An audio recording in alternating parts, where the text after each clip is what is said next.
Welcome to On the Table with Ashley. This is our food and connection series that explores the many ways people create connection through food, from community gardens and classrooms to dinner tables across the world. The series highlights stories of gathering nourishment, memory, and care. Through insightful conversations with experts from all walks of life, the vulnerable conversations shared over dinner, the scents and recipes that carry memories of home, and the grassroots efforts communities make to combat food insecurity and support one another. Through these conversations, we examine how food unites people, preserves culture, conjures memory, and creates identities. Ultimately, the series reveals the profound role food plays in nearly every human experience. Our guest today is Kirsten Levitt. Kirsten is the executive director and executive chef of the Stone Soup Café, a community organization providing pay what you can meals out of Greenfield, Massachusetts. Born and raised in New York City, she's a self-taught chef who has been cooking and catering for large parties for the past 35 plus years. Enjoy.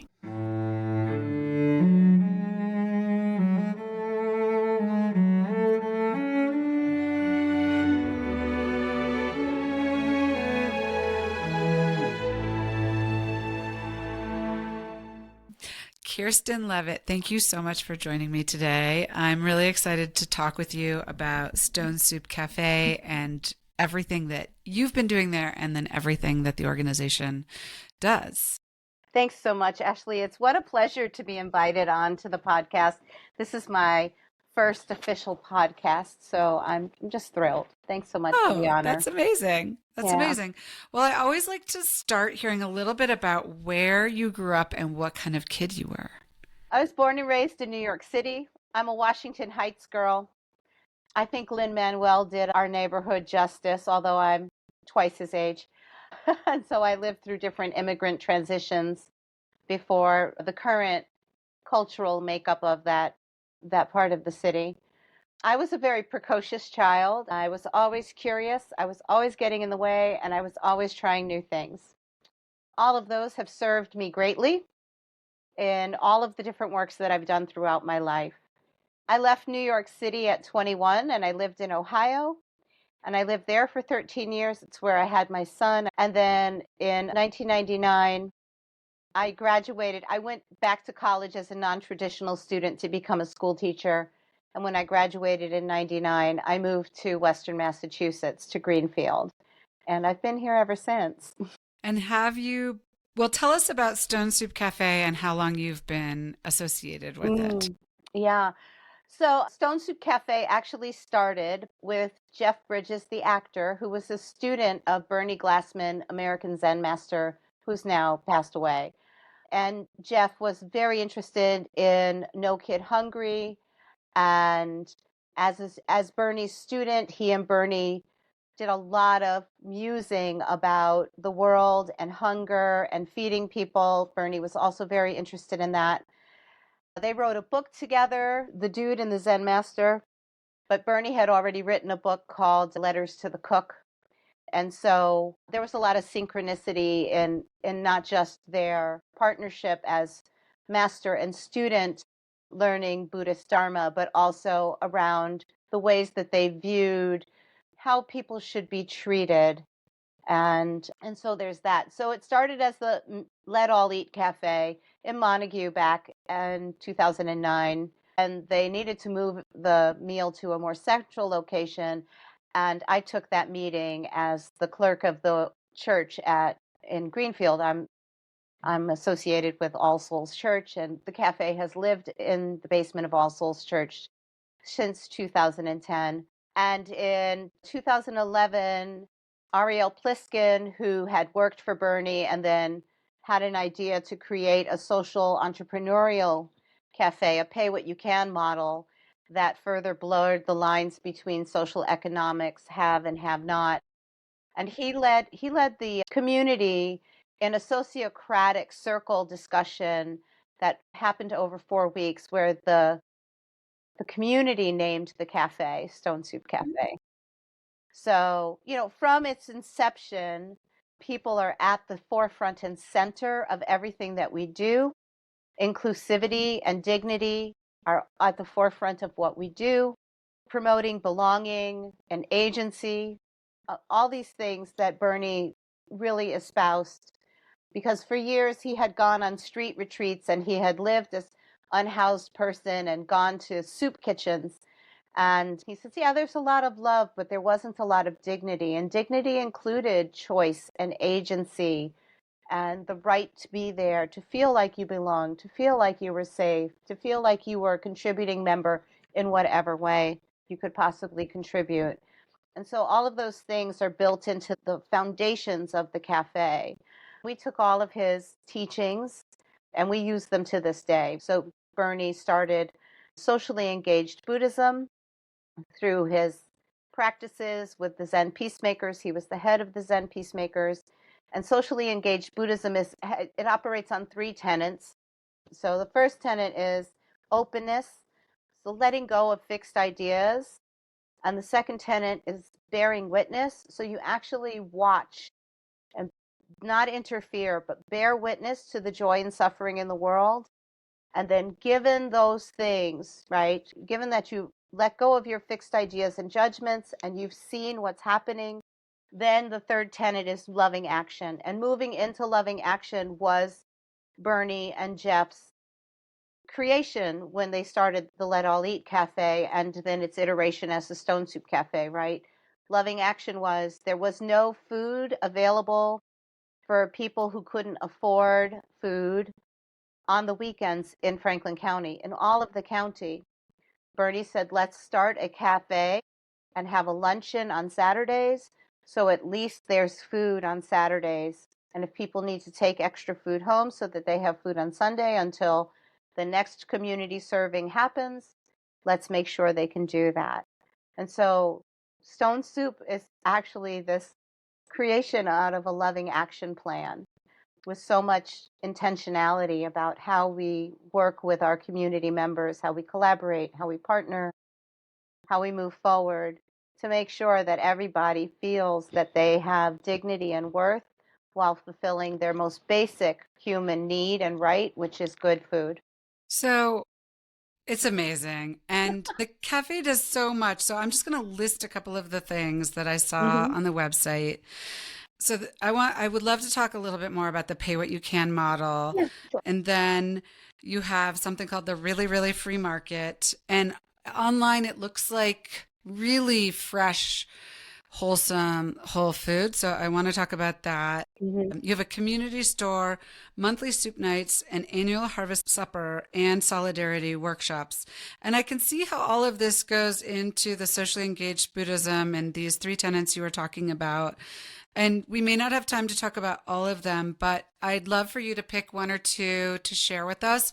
And then I'm also really interested to hear how you fund the organization. I know you said it still lives in the church. Does the church help fund it? I know you have a lot of volunteers, but volunteerism alone is not going to pay for the food.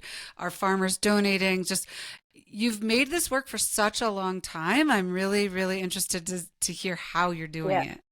So I think I'll try to be as pithy as possible. So our main program until COVID hit was our community meal on Saturdays. And pay what you can then looked like an anonymous donation box where people could drop whatever it was, a quarter, $50, whatever it was. No questions asked, no names taken. It's changed a little bit these days because everything's outdoors. So we're still doing triple the number of meals that we did pre-COVID. So between 550 and 600 meals every single Saturday. And when COVID hit and shutdowns happened, we started a delivery program. So about 50% of the meals go out to people in the county within a 12-mile radius, 100% volunteer delivery drivers. They never ask for anything other than, what's my route? But very early on in COVID, people were having trouble getting groceries. And so they asked us, do you have extra food? And we immediately created Everybody's Community Store. It wasn't called that to begin with, but that's what it's called today. And Everybody's Community Store includes just about everything you can think of as long as we can either purchase or procure it. So it has personal care items that comes from another nonprofit called Hope and Comfort in the eastern side of the state. It has fresh produce. Some of it we buy in, some of it comes from the Food Bank of Western Mass. They have two farms. that produce food. Some of it comes from local farms that are sharing their leftover food with us, right? We have a gleaning organization, Rachel's Table. They go out and glean as soon as the season starts, and so we've already had gleans this year. So yeah, it was picked fresh and deliberately for our program. Some of that food goes into the meal, some of it goes out to the public for them to cook their own. Then the Food Bank of Western Mass has dairy and frozen proteins and canned proteins and things like that, non-perishable, but they don't have everything. And so we spend about $400 to $500 every week going to a local warehouse where they're actually food rescue, and so it's a discount food store that they run. But they give us access to their warehouse, and we pick things like gluten-free or organic, non-perishable goods. It's all non-perishable, but including snacks. Like, come on, everybody should be allowed to have a snack, right? Granola bars. They don't always have these things at the food bank, and we have to think about 20% of our population that we see are having housing issues, whether they're couch surfing or camping or living in their car. And so we want them to have ready to eat food, and the food bank doesn't often have ready to eat food or pop top food, but this other place does. And then we have other places that do like food drives for us. Those aren't actually the best thing for people to do. And I hate to say that because everybody loves to give some food to a food drive. But just imagine those low sodium green beans that sat on your shelf for a year, then it went to a food drive, and nobody wants those low sodium green beans, neither did you. And so then you pass it on, and then it gets passed on. And guess what? It gets recycled into another food drive, or it goes to waste. In reality, there are mechanisms where if you gave $1, we would be able to put all our dollars together and use the power of wholesale purchasing. And that's what food banks do also. So, there's a both and situation there. The community soup nights are in direct, like a lot of what we do is in direct relation to community requests. So the community store, it's a direct request to community. The really, really free market happens at Harvest Supper. That's where it happens. And that Okay. all of that produce is fresh, and like maybe it's picked 2 days before. And it's all left over from a chef's dinner. The Harvest Supper is a chef's dinner that I create. We usually have between 16 and 18 individual entree items. And it's just like the Stone Soup story on steroids, right? Everybody gives something, and we create this huge feast, and 1,000 people come and eat the feast, and they take the extra food, and it's wonderful. We just had our 20th anniversary. We didn't start it, but we've produced it for the last 10 years. So it's a wonderful tradition. It's uniquely Greenfield. If you ever come to the East Coast, please Okay. come in August 22nd. So, and then again, everything's done because community's asking. So community was asking to sit and dine together. So much of the ethos of Stone Soup was built on breaking bread together. The great equalizer in anything that you do that's food related is the sitting down with food together and getting to know each other, talking about what you like or don't like about that food, or what's your favorite, or what that food reminds you of, right? It was really lacking. 5 years of not sitting together was killing us. Just our hearts, not our business. Our hearts were just so heavy. And so one day I was like, you know what? Let's just have a community soup night. Let's figure out a way to turn our prep room back into a dining room. We invite the community in the third Monday of the month from October to May, because we don't have any climate control in our building. So you don't want to come have soup June through September in our building. So, but we do that. And we usually have somewhere between 60 and 100 people come and eat soup with us and have vibrant conversations. We've done it for 2 seasons now, and I'm really thrilled that we've been able to do that. We have been very blessed to have had a lot of association with the University of Massachusetts. And one of our associations has been with a professor of anthropology, Boone Shear, who sat on our board and he runs a program that is not officially affiliated with UMass called the Basic Solidarity Economies program.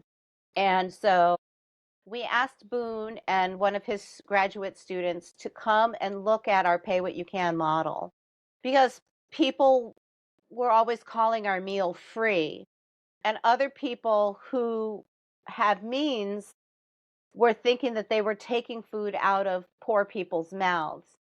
But we do food from all over the world. It's restaurant quality food. It's 100% scratch cooked. We have 100% gluten-free commissary. So the most at need, most at risk diners know that their food chain is safe.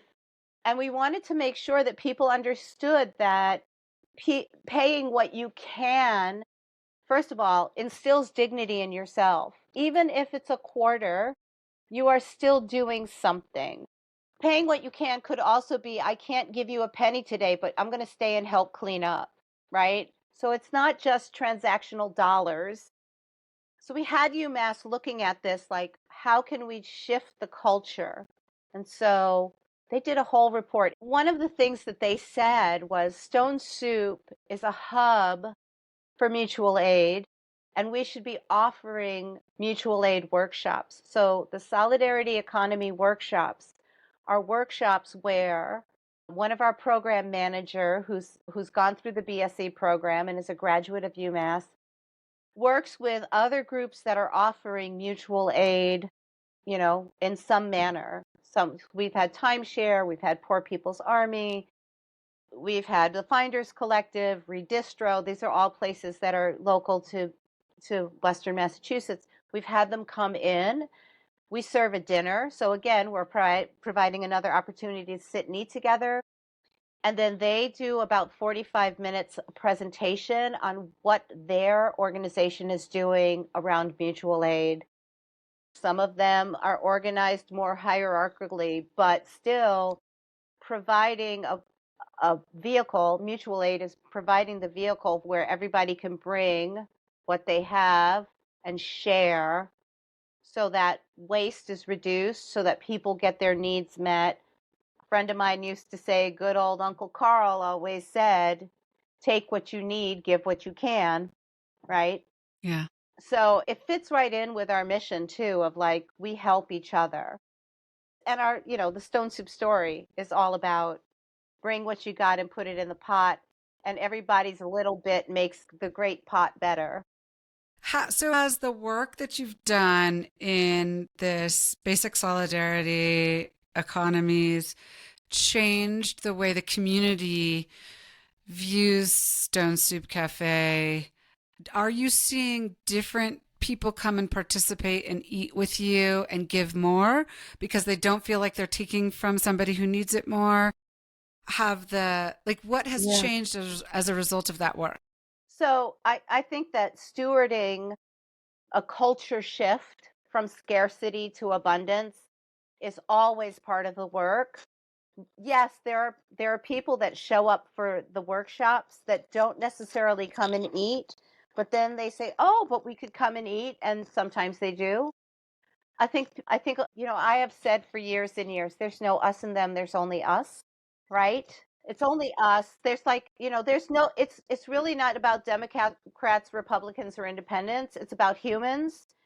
And there's something innate in human beings that does this divisive thing, but it's really, time is not a real thing, race is not a real thing, even politics is not a real thing. It's they're all devices that create barriers between people and marginalize people and other people.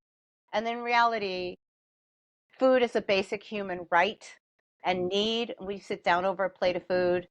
You're just people, right? So there's only us, and we have to take care of us. There's the collective we who takes care of us. And so when you're stewarding this message, that's the message that you have on the broken record repeat. There's just us. There's plenty for us to have. We will always have plenty because we choose to, right? We choose to have this mindset. Instead of looking at this person and saying, oh, they're unhoused, they're this, they're that, whatever. Well, look at this person who's sharing the fact that this is their favorite soup. This butternut bisque is their favorite soup. It's mine too. Look, we have something to talk about. Yeah. Yeah. The other thing is that I don't necessarily see every person because I'm in the kitchen and they're out on curbside.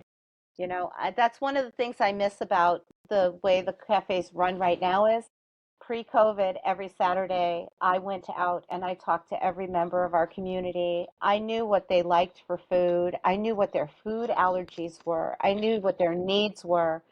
I knew how their grandchildren were, or their children, or their dog even, like, because I was very in touch with the community. And the hardest part about running the cafe the way we do now is how disconnected I feel at times. Do you think that you could change that? Have you thought about it?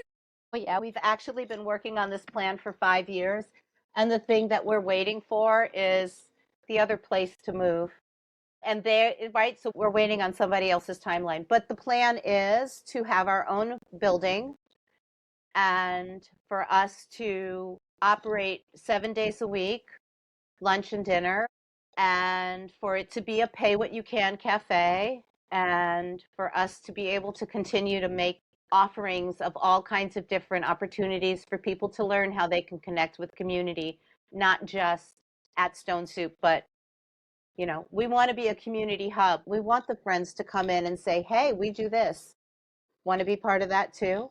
Right. You know. So there's so much I want to talk about, but first I want to understand how you're fundraising. Oh So, yeah. so you have some donations from the Food Bank of Western Massachusetts, from Hope and Comfort, from Rachel's Table, and then you go to this local warehouse, the Food Rescue, but you need the money to buy that. So do you have government funding?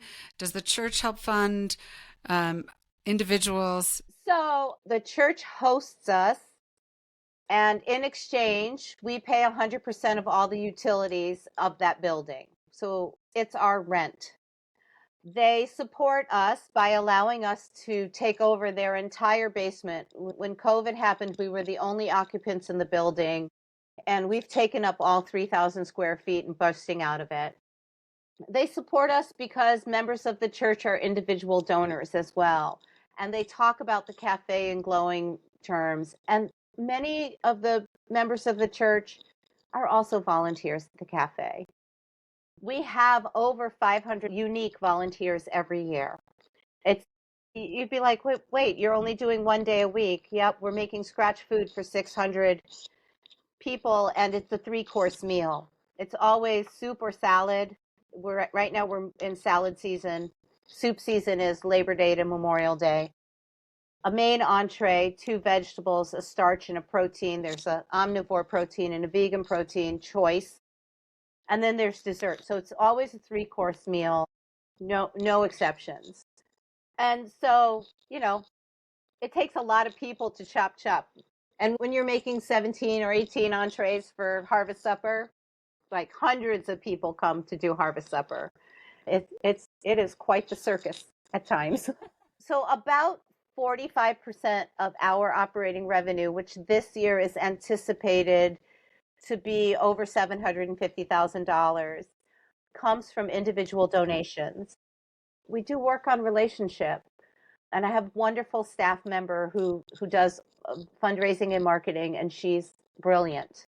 Do you have an endowment? We do not. So we don't necessarily get government grants. We had pass-through monies, but in this current political climate, most of those pass-through funding streams have either been discontinued or reduced greatly. And so so then we have to find other avenues. We have a half-time grant writer. We're submitting, I don't know, 8, 10 grants a month. We go for big things and, just try. So we just went for an Aspen Institute grant that we didn't get, but there were 1,600 applicants. And the letter that they wrote back to us said, we really loved your ideas. We're going to talk to other people about your ideas, right? Because our idea is about ending hunger in our county from edge to edge. We do get corporate sponsorships. We do get foundational sponsorships. We just got notified that a foundation that's been funding us for about 4 years just doubled down. There are community foundations. So the Community Foundation of Western Mass got an anonymous person said, here, give extra money to all these people. We just were awarded $30,000. So it's like, there's all of that. And then I run revenue streams. So, not-for-profits can make profit as long as the profit goes back into the community, right? Or into the organization. So we run a catering business. Last year, the catering business brought about 11% of the gross. So I'm not unbusy. That's what happens in nonprofit. And we're looking at ways to create a more sustainable so that I don't totally burn out. But 15 years of this work, 16 years of this work, really, you get used to all the Doing it different, all. well, there's so many, like, as you grow, okay, I could just do that. So last year I was like, oh, let's start a soup CSA. I mean, we're Stone Soup after all. I thought it would be 25 subscription, 135 subscriptions later, it brought in $15,000 worth of revenue. We started a presence at the farmers market last summer. We're back again this summer. We're selling gluten-free baked goods, right? Where the custody chain of gluten-free is really a real thing, so people know. And our outings are netting $500-600 at a market, which is not bad. We're more than breaking even, but we're growing that part of the business. And And so you're it just getting the keeps word going out. on. So in the fall, we'll start some kind of like supper for four takeaway, already prepared. Everybody's jumping on that bandwagon. We're thinking about starting that. And all in service of how do we ensure that our staff, which used to be tiny and now is moderate, is paid, how the product that has integrity is brought into the door. Because if it's not at the food bank, which it often is not, unfortunately, then I have to purchase it. And so how do I purchase it and where am I purchasing it from and how am I supporting the local economy are all things that are considered. So yeah, and we don't have an endowment. Maybe someday. We have a small fund started for the big capital project, but that will be, I don't know. 2 years ago they said $8 million. With today's inflation, maybe it's going to be a $12 million thing that I don't know. We'll figure it out. So the 750,000 for the operating revenue is amazing and you're spending it. So for the building, it's going to be a totally different campaign. But at first, maybe you have to find the building and then you Oh no, can, we know oh, the you, building. oh, you do. Okay. We have a building and we're waiting for those occupants to get into their new building. And there have been snafus that have delayed it for 3 years. Oh, wow. Okay. So it's like the shortest hop that it could be is 2 years from now for us to acquire the building. And then we have to renovate it. Okay. Yeah. Okay. Right. And you're going to your goal is to buy the building or lease it, buy it. We'll buy the building. We'll own the building. Okay. Yeah. It's You going got to a be a big real capital thing. campaign coming. It's going to be a real thing. I'm a firm believer that everything happens in its time for a reason. And so here we are. If we had built it and we're in it today, like if we had been able to start 3 years ago and built it and we were in it today, today's cafe is totally different than it was 3 years ago. 3 years ago, we ran a culinary training institute, a 12-week training course to put people into the restaurant field. That training course's funding disappeared at the end of 2024.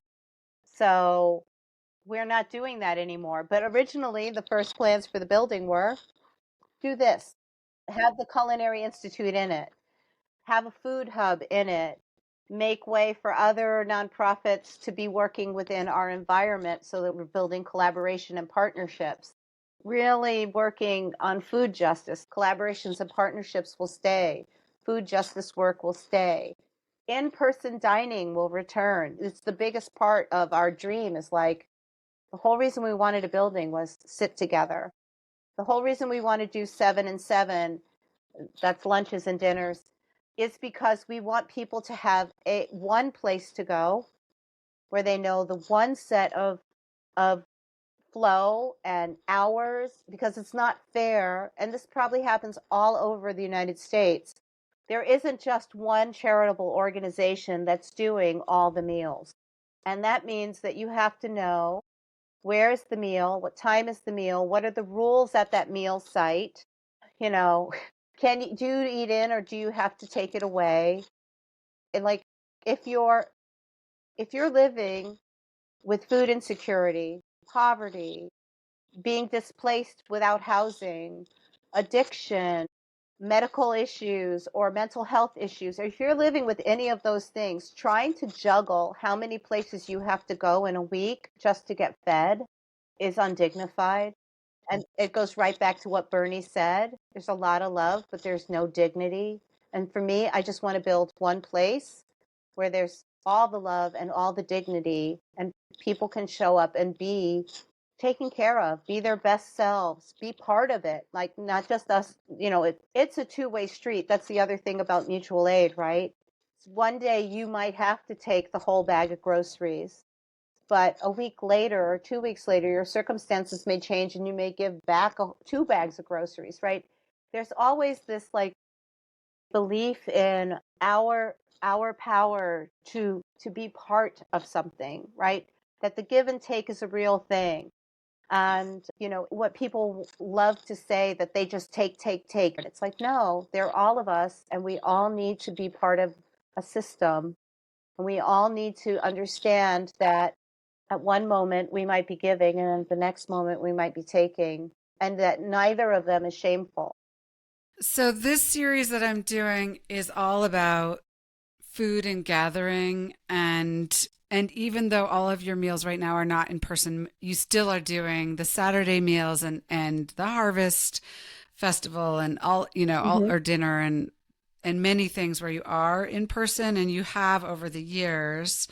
Can you tell us something that you've learned about people just by watching them gather in person? They're delighted to be with one another.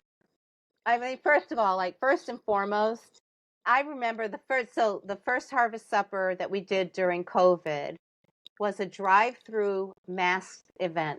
The next one, we had people sitting at tables with each other because we had gotten far enough along in the endemic, right? The joy of them being able to see a friend or make a new friend, or it's explosive, like, it's palpable what happens you're in the middle of a town common, and there's so much laughter and joy and sharing and conversation and delight. It's palpable. You can feel it in the air. Like, people love to sit with each other, visit with each other. Even the shy people, somehow they find a way, even if it's just connecting with one person instead of 12, right? I'm of the generation that TV dinners was a really cool thing to do. And my dad hated it because we weren't sitting at the table talking to each other. My mother loved it because we were thrilled as kids to be able to watch Star Trek and eat our Swanson's TV dinner, right? But she too also, like, you could have one TV dinner a week and the rest of them were at the table. We sat at the kitchen table, and we doing that builds so many resources in each of us. I don't want to call them skills. I want to call them, they're the tools that we put in our toolboxes. They're our resources. How do you speak to somebody? How do you share about a hard moment? How do you resolve a conflict? How do you repair a relationship? How do you ask questions? How do you find out something new about another person? Like, at Harvest Supper, we have cards that we put on tables that are like discussion starters. There's a game called We're Not Really Strangers. Fascinating game. You might want to pick it up. But it really brings out when you first saw me, what did you think? And just inviting just total truth. Honesty. Right. Yeah. Right. Yeah. So I think that, over the years, over and over. And then something that's humbling for me is just that I'm the name and the face of an organization that has a lot of names and faces behind me, but I'm out front. When people recognize me and they remember something about me and ask me, It's very touching. It's very humbling. How's your son? Whatever happened to your garden? Have you made any new recipes this year? What's your new favorite? Don't ask me. I mean, like, because there's so many. But, like, just, it's so touching when somebody can connect with you and care about you. And I can't believe that's a one-way street.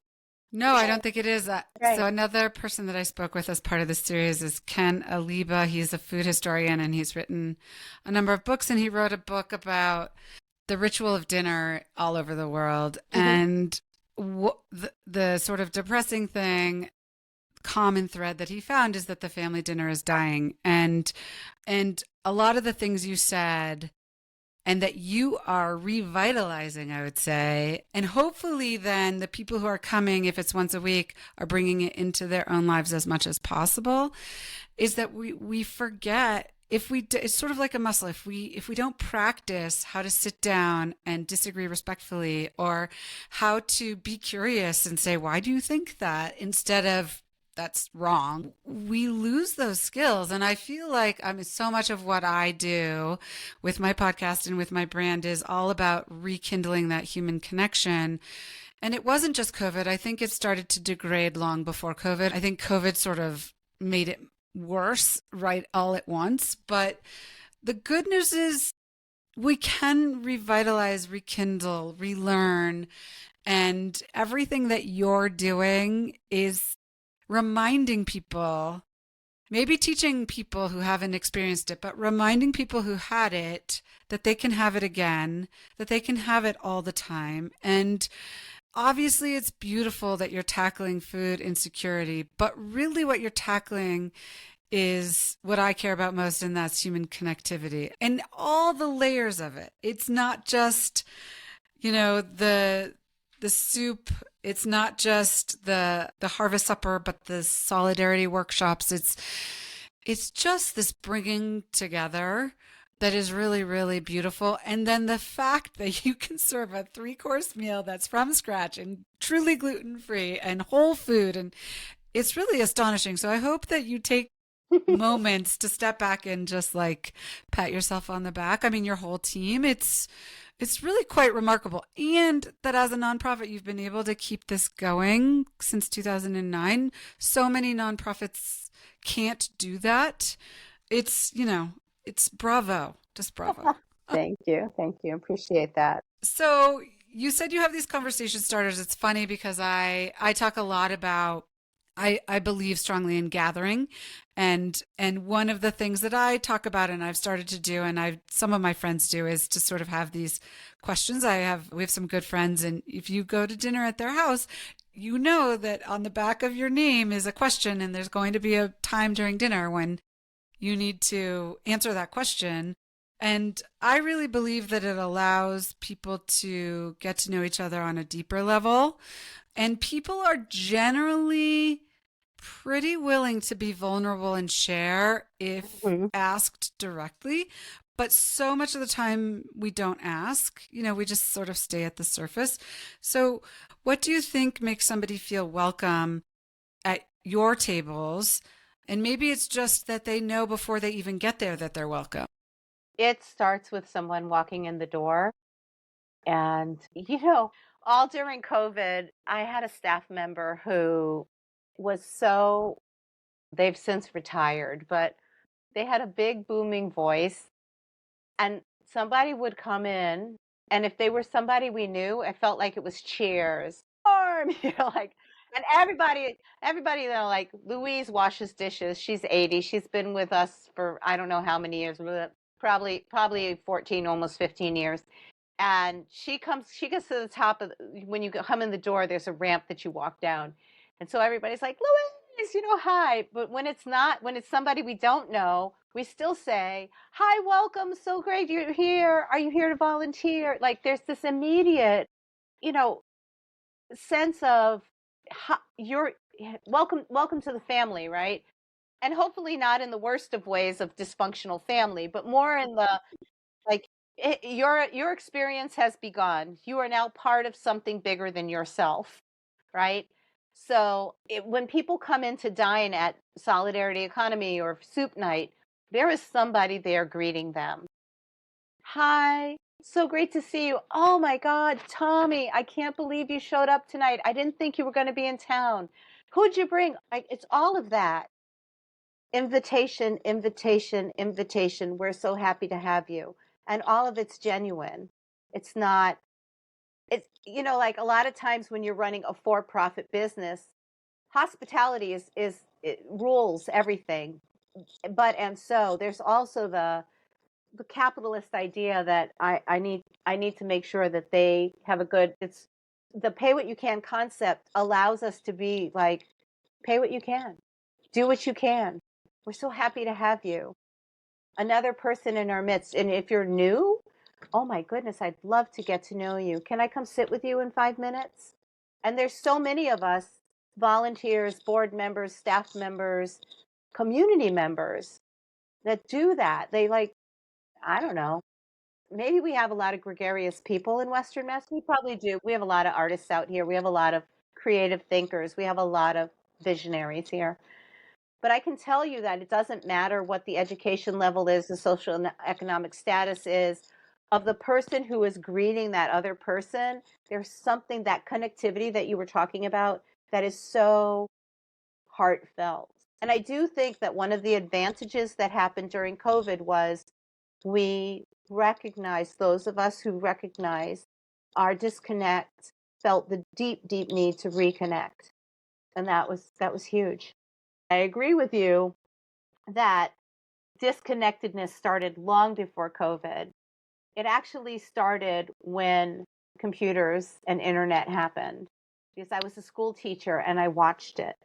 And as a barely functional adult who's on her phone way too much, like, how do you disconnect, Kirsten? I play picture this on my phone, puzzle pictures. Why? Because it's soothing. Because it's soothing, right? Yeah. It's fascinating. So my younger son is a junior in high school and he's going to be applying to college. And in his English class, their last assignment was to brainstorm ideas for a college essay and then write one. And he wrote about cooking with me and family dinners. And now he cooks with his friends on the weekend. And it was pretty remarkable. And he's on his phone a lot too. And so are my husband and I. Like, it is so hard not to be. But I think if we can bring back something as seemingly small as the family dinner, it actually will go such a long way to regenerating that connectivity. And we're still going to have our phones. Like, they're not going away, but we have to learn how better to live with them and retain our humanity, you know? Yeah, it's like the school teacher jargon here. You know, the marshmallow experiment? Yes. Right. It's that. The phone is the marshmallow. And the problem with the marshmallow experiment, and I'll just state it for if we do keep this in, is that, and this is usually done with, I think, young children, where you put them in a room, you put marshmallows out, and how quickly they take a marshmallow. Or you say, you can have one now, or in 5 minutes you can have two. And most of the kids cannot wait the 5 minutes and they eat the one. And it tells you a lot about what that kid will grow up to be. And I think most people go for the first marshmallow, right? So if that is how our brains are wired, then our phones are marshmallow on steroids. And also, there is an addictive quality to the screen itself and to what's happening and to the stimulation that our brains have now become used to. So there's all of that. But delayed gratification is a concept that most people don't understand. But hungry people understand delayed gratification really well, right? I'm so hungry. I'm so hungry. I'm so hungry. Oh, thank God I have a meal, right? It's So really there's, interesting. Yeah. I've actually never studied that. I wonder if you can teach delayed gratification. It's worth looking into for all the school teachers listening. I'm interested to hear, you've talked several times about getting input from the community. How do you do that? oh, well, direct on the ground feedback is always taken in whatever form it comes in, including, somebody's really unhappy and they express themselves loudly and vehemently. We still take it in. And hopefully, when we see them again, when they're calmer, we can say that was so interesting. So we're always looking to do that direct in person stuff. We also, at least once a year, conduct a survey of all of our guests. We do it for somewhere between 6 and 8 weeks in person at curbside. Plus, we call all of the households we've delivered to. We send the survey out to all of our volunteers, but we ask really interesting questions that help inform us. And then, of course, we always say if you have any feedback for us, please give it to us. One of the ways we do that is every single volunteer shift that somebody does, they receive an email afterwards asking them about their experience. For donors, we send handwritten thank you cards to our donors. We send out weekly updates for our community. So if somebody has feedback, they can come back that way. There are some gregarious people who do that. Is the tofu organic? Yes, it, the tofu is organic. What kind of canola oil are you using? And I love those people. I don't love their questions, but I love those people. And so I answer their questions to the best of my ability. And the other thing our brains are wired for is to see the problem and not always the solution. Like our brains are bored. We're always seeking for problems to solve, right? It lends to our disconnectedness. So we have to practice being connected. We have to practice training our brain to be like, no, that's not really a problem. Let's go focus on something good. And it sounds like they're quite helpful, and you've evolved a lot over the last decade, and I suspect you will continue to. Mm-hmm. So, what is your wish for Stone Soup Cafe 10 years from now? Oh, I would love it to be this vibrant hub where where all community members show up knowing that they belong where they are, that they can get what their needs are, that they can participate in community in whatever way they do, time, treasure, talent, teachings, whatever, that we're a place where that we're an organization that people trust, rely on, support, and that I'm retired.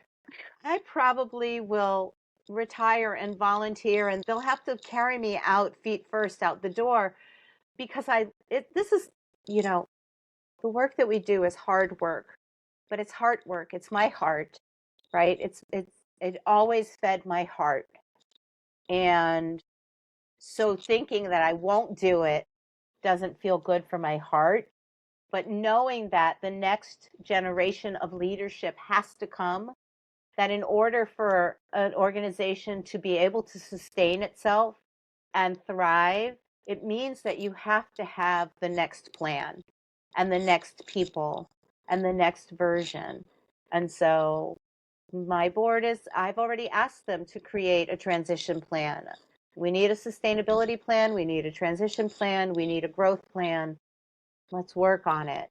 And you don't find that founders do that very often. Like you create a business or you create an organization and you entrench yourself. It becomes your entire identity. And in many ways that's true for me.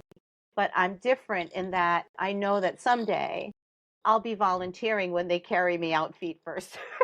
Right? And I'll just still be supporting rather than playing the lead role. Right. And that I will be one of many. But what I really want is for this organization to do the work of creating abundance and enoughness and having people find a way to end hunger in the county through whatever means. And that means helping them have conversations and connect with one another and becoming more of an us than ever. Yeah. At the end of every episode, I ask the same 5 questions. Before we get there, is there anything I haven't asked you that I should have or that you want to share about Stone Soup Cafe before we move into that? I don't think so. I think we have covered the gambit and so much more. Well, before we do that, I just want to say that what you said, there is no us and them, there's only us. And that's kind of where I want to leave people before we move into these questions. I think if everyone can just take it in all the time and sit around the table, we're going to be in a really good place.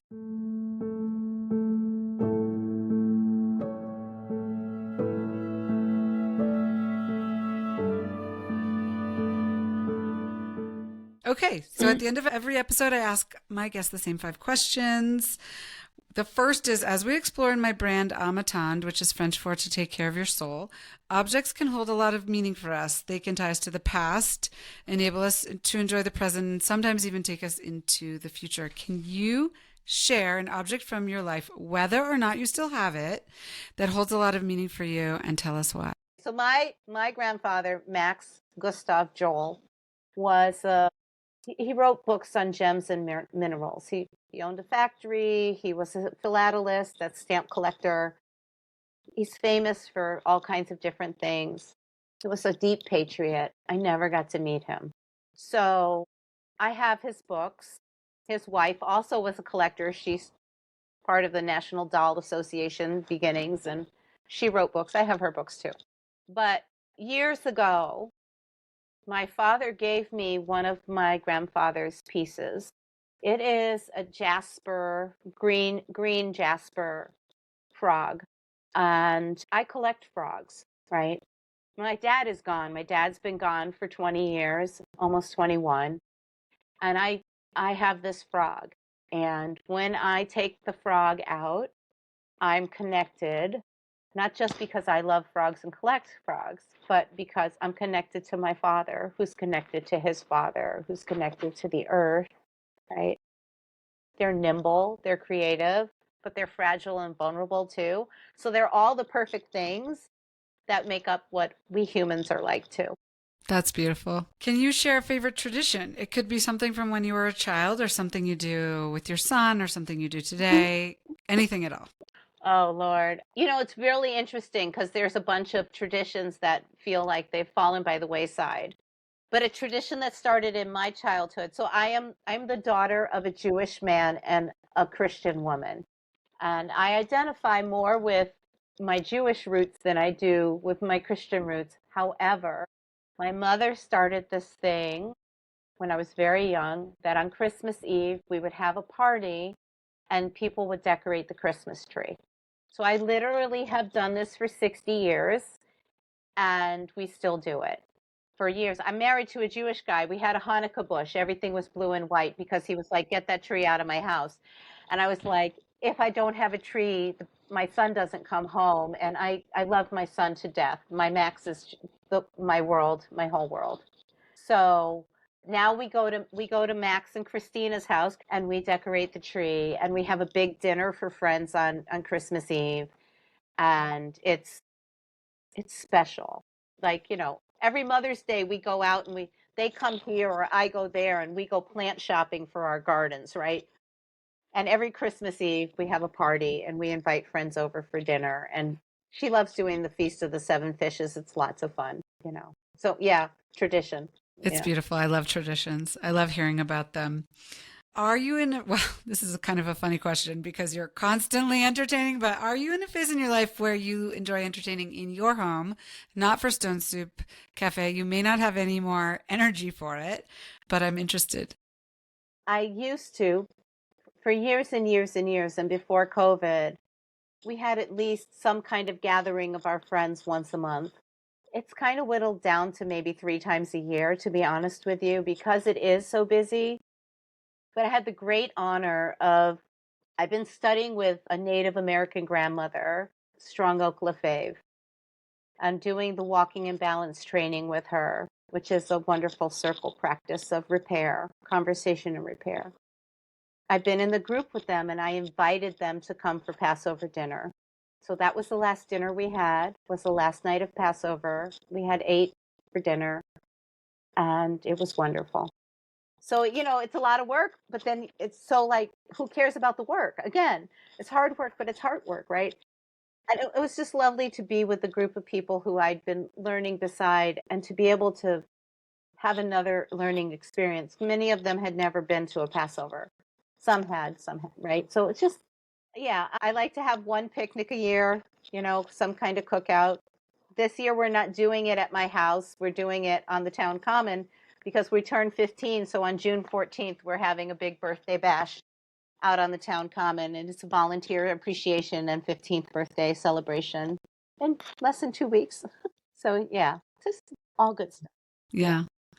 Do you have one or two top resources? It could be books, websites, courses, podcasts, anything. It does not need to be related to what you're doing with Stone Soup Cafe. It could just be a favorite book or two.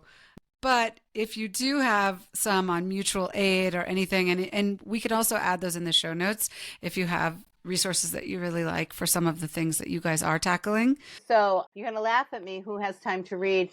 I read all day long, right? I'm on websites and doing research and reading this, that, and the other. So first of all, for mutual aid, the resource book that you want to go to is written by Dean Spade, and it's called Mutual Aid.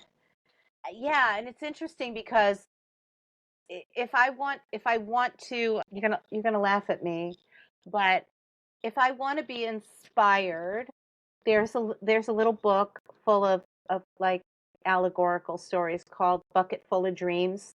They're really short. It's kind of like Chicken Soup for the Soul almost, but on a kid's level.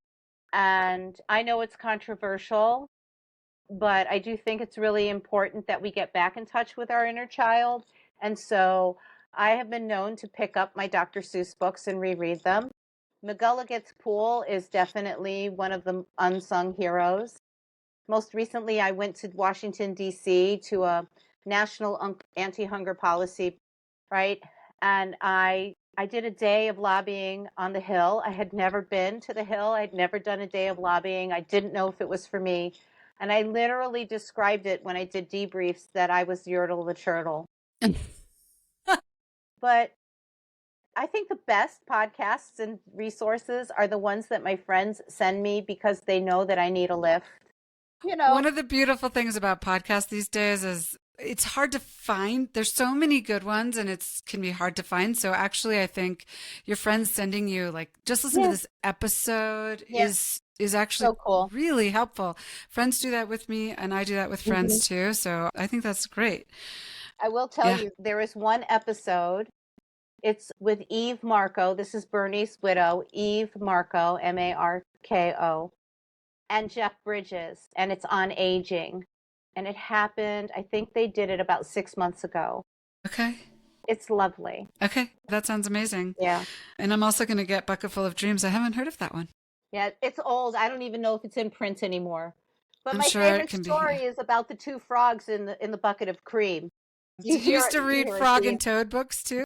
No, bizarrely enough, not really. I did for my child. I read them to my child, of course, but when I was young, that's not what I read. I read Mr. Fox. I read Dr. Seuss. I read all of the Oz books. I had all of the Oz books, all of them, even the ones you've never heard of. Jack the Scarecrow, like seriously. The Patchwork amazing. Girl, like ridiculous. And Charlotte's and all the other things, Trump of the Swan, Charlotte, like I'm a 1964 baby, so I read a lot of old stuff. Wow, they're just as good now. Classic. Last question. What do you do for yourself? You're extremely busy. Mm. Do you have a practice, a focus, a habit, or daily routine that you adhere to that contributes to your success and or your well-being? You get to be a person of a certain age and your sleep patterns are often disturbed by things out of your control. So napping, like even if it's, you could write this report or you could take a 45-minute nap, absolutely nap.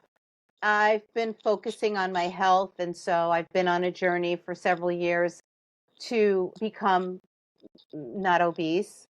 I'm intermittent fasting. I go to the gym as often as I can or take walks as often as I can, unless it's a catering day and I've already put in 13,000 steps. I think like those self-care things. And then there's something that I've been doing, and I don't know how it's working, but it is working, where I just am like, don't beat yourself up. And that has to be like teeny tiny baby steps.